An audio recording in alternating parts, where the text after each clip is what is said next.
Assalamualaikum warahmatullahi wabarakatuh. Saya Andriani, NIM 19.049 AF kelas reguler B. Saya dari Akademi Farmasi MSI Makassar. Saya ingin mempresentasikan hasil kegiatan-kegiatan kami, yaitu modul 1 kajian literatur, modul 2 observasi lapangan, modul 3 inventarisasi tanaman obat, modul 4 kajian tanaman obat, modul 5 rancangan rencana inovasi. Dalam modul 1 saya mengambil 2 penyakit, yaitu penyakit asam urat dan diabetes mellitus. Yang pertama saya ingin jelaskan penyakit diabetes mellitus.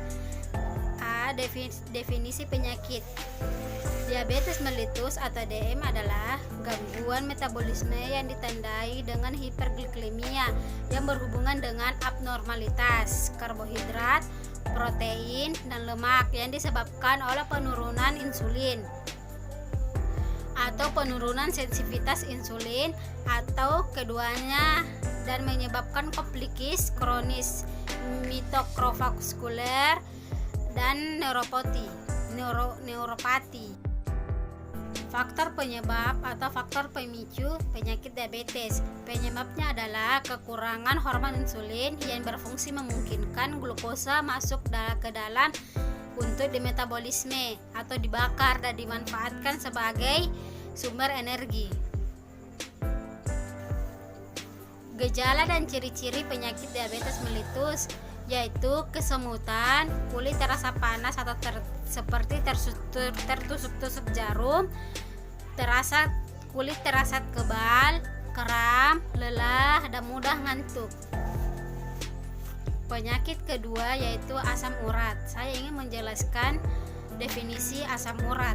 Istilah PIRAI menggambarkan spektrum penyakit meliputi hiperursemia, serangan kambuhnya artritis akut yang berkaitan dengan kristalisasi mononatrium urat pada jaringan topi. Faktor pemicu atau penyebab penyakit asam urat. Asam urat merupakan hasil metabolisme protein dan makanan yang masuk ke dalam tubuh, dan bila kadarnya terlalu tinggi dapat menyebabkan terbentuknya kristal asam urat. Biasanya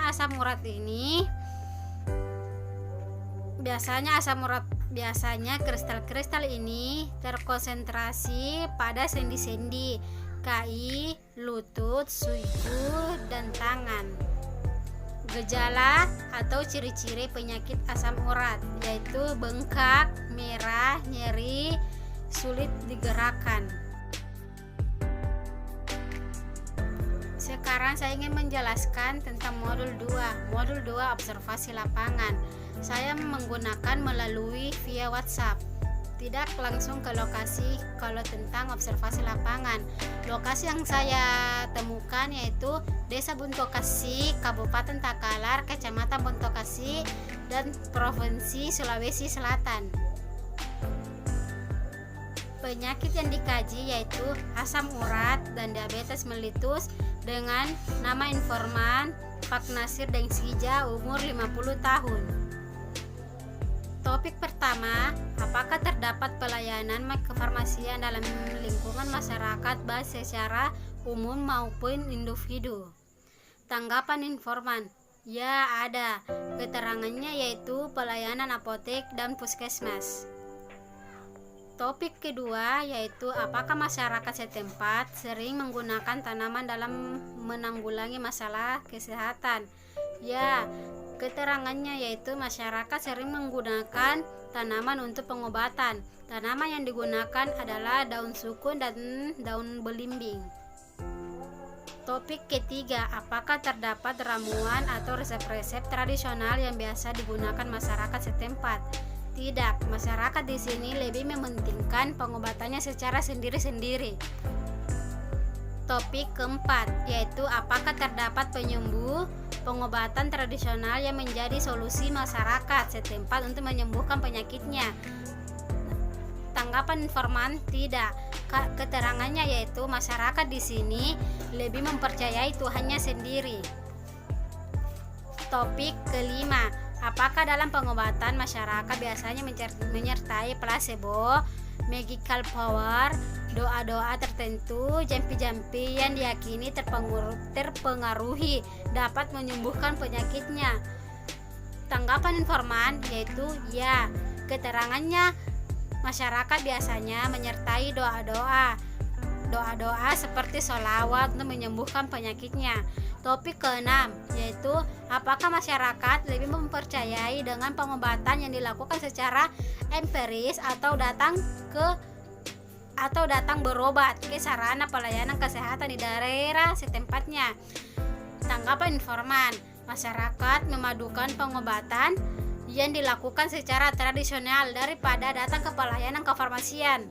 Keterangannya yaitu masyarakat memadukan pengobatan yang dilakukan secara tradisional daripada datang ke pelayanan kefarmasian. Kesimpulannya yaitu tidak memenuhi kriteria.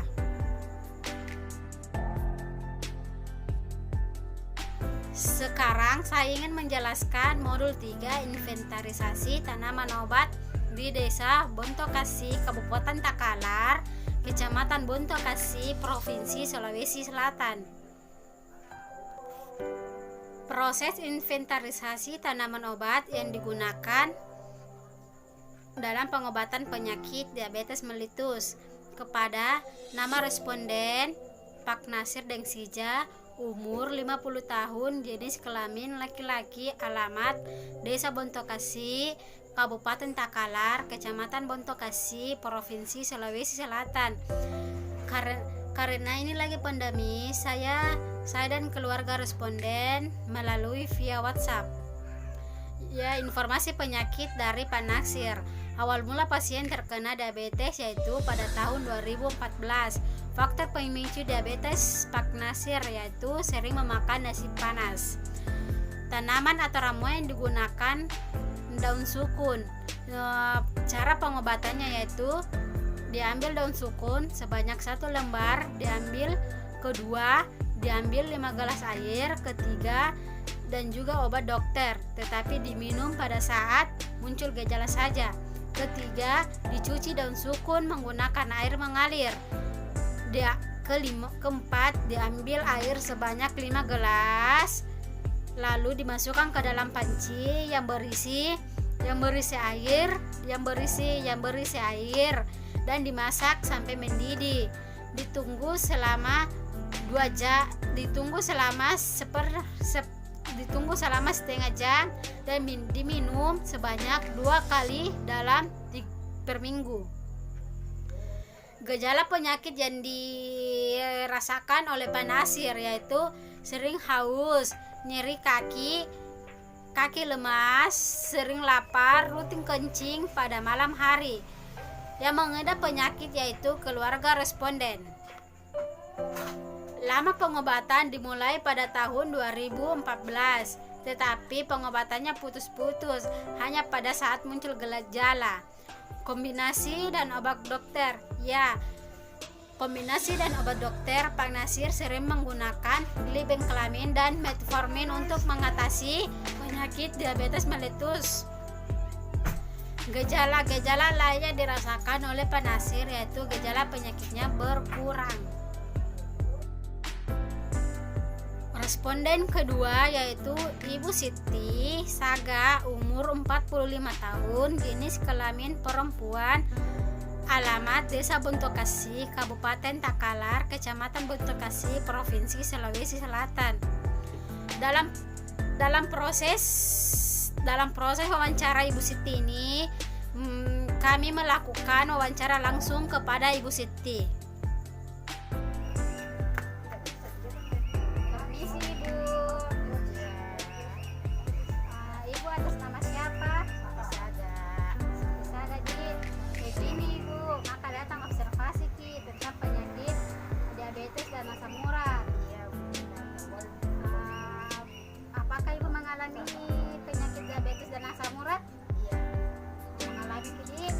Kalau begitu,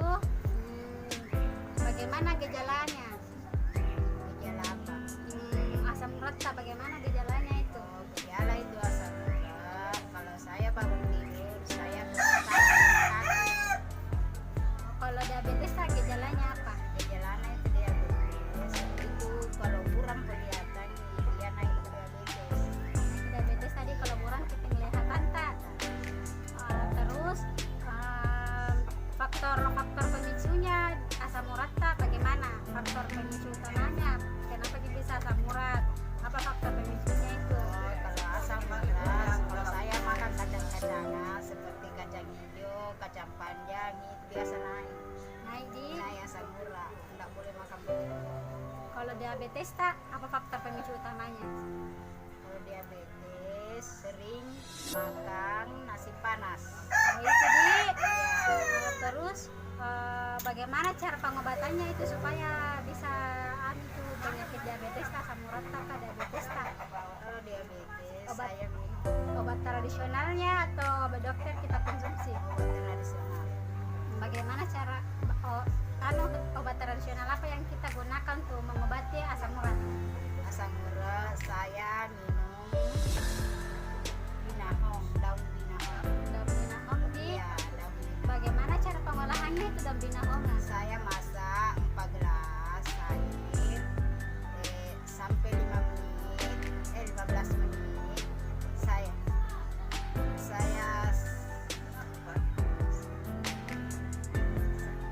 Saya masak 4 gelas sampai 15 menit, kurang dari 2 gelas. Oh, itu gelas apa biasa sering digunakan Gelas itu? kecil. Gelas kecil. Jadi Gelas kecil. itu daun binahong berapa dalam satu genggam kah atau lembar kita ambil? Dalam satu genggam itu 15 lembar. Oh, 15 lembar di dalam satu genggam itu bisa diambil. Terus itu kalau daun binahong itu untuk mencegah kah atau mengobati atau menyembuhkan itu anak? Mencegah di. Iya. Selama ini tidak pernah konsumsi obat dokter kah atau Enggak. kenapa? Itu di saya minum. Itu jadi Iya. kalau ya Diabetes juga begitu sama di. kalau dari mana kita tahu bilang ini daun binahonga untuk mengobati penyakit ini? Dari nenek. Dari nenek di. Iya, dari nenek. Kalau diabetes daun obat tradisional apa yang biasa kita gunakan? Daun lobe-lobe. Saya Daun masak lobe. 4 gelas sampai 2 gelas air 15 menit. Semua di. Sama gitu. Terus Bu, bagaimana itu? Saya itu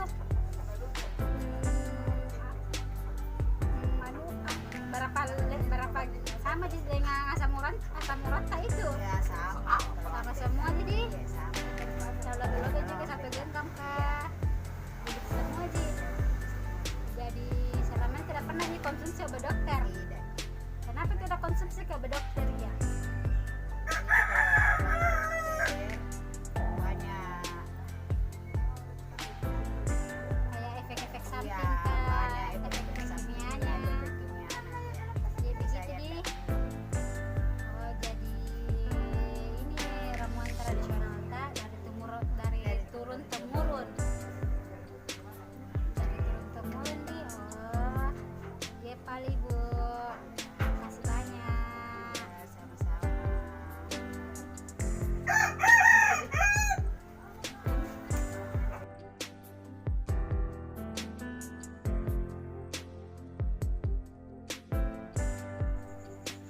Tabel wawancara responden kedua, yaitu nama responden Pak Syarif Dengkalu, umur 38 tahun, jenis kelamin laki-laki, alamat Desa Bontokasi, Kabupaten Takalar, Kecamatan Bontokasi, Provinsi Sulawesi Selatan. Saya dan Pak Nasir, saya dan Pak Syarif menggunakan via wawancara langsung datang ke desa dan ke rumah Pak Nasir. Tapi Om, siang. Atas nama siapa? Atas nama Pak Syarif Dengkalu. Bagaimana kabar? Di Tangkebala. Bagaimana kabar tak? Ya alhamdulillah baik-baik. Begini Om katanya tentang observasi ini tentang penyakit asam urat. Oh iya. Pernah alami? Ya dulu saya memang sering kambuh asam uratnya. Tapi setelah saya tahu itu ramuan tradisionalnya, ya alhamdulillah tidak lama lagi bisa sembuh kan? Iya. Kalau kambuh lagi saya langsung mencari obat tradisional. Berapa lama alami itu sakit asam urat tak? Tergantung, kalau saya tidak langsung meminum ramuan lama. Iya sama baruan. Kalau langsung di minum obat tradisional tidak lama. Obat tradisional apa biasa diminum? Itu tradisional daun daun Afrika. Tadi Nah, bagaimana cara pengolahan itu daun Afrika? itu pengolahannya daun Afrika. Saya ambil 7 lembar daun, Ya, baru baru saya cuci sampai bersih, baru direbus airnya 2 gelas sampai mendidih, sampai tinggal 1 gelas, baru dikasih garam 3 biji. Iya. Berapa kalau direbus gitu biasa berapa lama kita tunggu bisa menjadi 1 gelas? Kira-kira lebih setengah jam. Setengah jam nih. Iya, Setengah jam. setengah jam. Terus biasa ki konsumsi juga obat dokter kah? Paling suka itu saya ramuan tradisional. Obat tradisional sih. Jadi tidak pernah kini konsumsi obat dokter. Sering juga kalau obat dokter itu biasa ada efek sampingnya. Iya. Iya, kalau obat tradisional tidak ada efek sampingnya. Dari Iya, terus dari mana kini tahu ki bilang ini daun Afrika bisa menyembuhkan asam urat? saya tahu itu di YouTube. Iya, lalu saya coba. Ternyata mujarab juga. Alhamdulillah. Ada jalannya dia meringankan jatuh, Iya. menyembuhkan itu. Meringankan, bisa juga menyembuhkan. Kalau tidak rutin itu tidak bisa itu diminum misalnya hari-hari, tidak bisa 1 kali 3 hari. Oh, selang-seling di selang-seling baru datang anunya lagi baru kita minum itu anu. datang kamu Iya, kamu penyakitnya baru kita minum itu nih. Kalau saya minum 1 kali biasa langsung sembuh. Iya. Jadi- Kalau asam urat saya kambuh, ini tangan saya bengkak. Oh, gejalanya itu di. Iya. Gejalanya jadi kalau mulai bengkak saya cari Oh, cari obat tradisionalnya. Jadi tidak pernah jadi ini konsumsi obat dokter. Tidak pernah jadi. Iya, tidak pernah. Cara saya tahu. Oh, iya. Obat tradisionalnya tidak pernah saya konsumsi obat dokter. Oh, iya, paling. Oh, Iya. makasih banyak. Sama.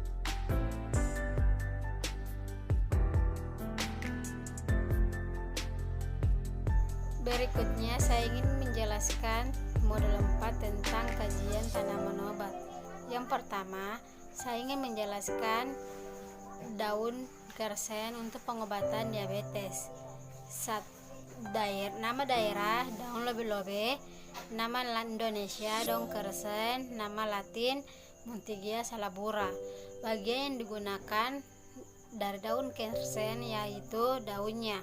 Kandungan senyawa aktif dalam daun gersen yaitu saponin dan flavonoid. 2. Daun bakara. Nama daerah daun bakara, nama Indonesia daun sukun, dan nama Latin Artocarpus atlitis. Bagian yang digunakan dari daun sukun yaitu daunnya. Kandungan senyawa aktif dalam daun sukun yaitu flavonoid. Tabel data yang kedua yaitu untuk pengobatan asam urat. Nama daerah daun Afrika, Indonesia daun Afrika, nama Latin Vernonia amygdalina. Bagian yang digunakan dari daun Afrika yaitu daunnya. Kandungan senyawa aktif dari daun Afrika yaitu flavonoid. Keempat, nama daerah daun binahong, nama Indonesia daun binahong, nama Latin Andrena cordifolia. Bagian yang digunakan dari daun binahong yaitu daunnya. Kandungan senyawa aktif dari daun binahong yaitu flavonoid, asam oleanolik, protein, asam askorbat, dan saponin. Pembahasan dari kajian tanaman obat yaitu diabetes mellitus adalah gangguan metabolisme yang ditandai dengan hiperglikemia yang berhubungan dengan abnormalitas karbohidrat. Mayoritas masyarakat Desa Bontokasi, Kecamatan Bontokasi, Kabupaten Takalar, dan Provinsi Sulawesi Selatan mengonsumsi rebusan daun kersen untuk meringankan gejala penyakit diabetes dan masyarakat di sana mempercayai pemanfaatan tanaman tersebut. Pada kajian tanaman masyarakat terhadap penyakit diabetes yang dilakukan, diketahui bahwa terdapat senyawa yang dapat menyembuhkan diabetes seperti kandungan flavonoid yang memberikan pengaruh vasodilator, sehingga flavonoid yang terkandung dalam daun kersen. Daun kersen Muktigia kalabiru mengandung senyawa saponin dan flavonoid. Khasiat senyawa-senyawa tersebut dapat menurunkan diabetes.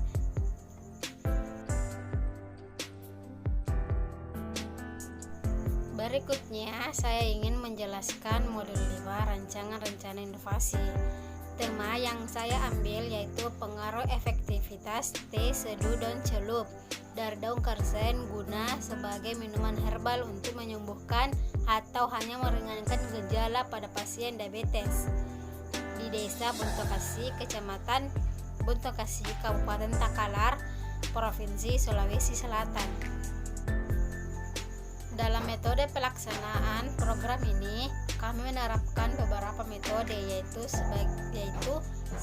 Survei lokasi dilakukan pada tempat berpotensi yang efektif dengan memperhatikan responden masyarakat untuk kemajuan penelitian yang dilakukan di Desa Bontokasi, Kecamatan Bontokasi, Kabupaten Takalar, dan Provinsi Sulawesi Selatan.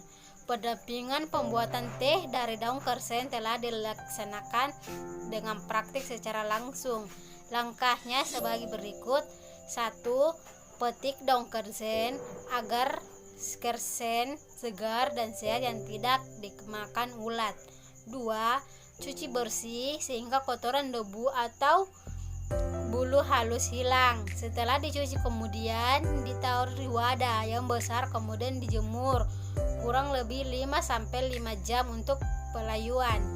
Setelah agak layu, simpan 1-2 hari sebelum dikeringkan. 5. Kemudian jemur sampai kering selama 3-5 hari. 6. Setelah kering, kemudian disimpan pada tempat yang kering. Bahan dan alat yang digunakan. Pertama, daun kersen. Kedua, daun melati. Ketiga, bubuk kayu manis. Keempat, cengkeh. Kelima, vanila. Keenam, coffee grinder. Ketujuh, root food untuk teh celup. Kedelapan, kantung teh. Kesembilan, impulsi selair untuk mengepes kantung teh. Ke-10 pisau, 11 gunting, dan ke-12 baskom. Proses pembuatan dari daun kersen yaitu 1. Untuk membuat seduh. Pertama, daun kersen yang kering digiling agak kasar atau cukup diremas-remas saja. Untuk kedua, ditambahi bunga melati original, ditambahi bunga melati jasmin, ditambahi cengkeh atau kayu manis atau aroma yang lain. Untuk pembuatan teh celup, daun kersen yang sudah kering digiling hingga halus atau original tanpa campuran bunga melati, digiling bersama bunga melati atau jasmin atau kayu manis, vanila, cengkeh atau aroma yang lain. Kemudian dimasukkan dalam kantung teh kurang lebih 2 sendok. Masukkan tali pada kantung teh. Keempat, peres dengan impuls selair supaya kantung yang tidak tertutup rapat.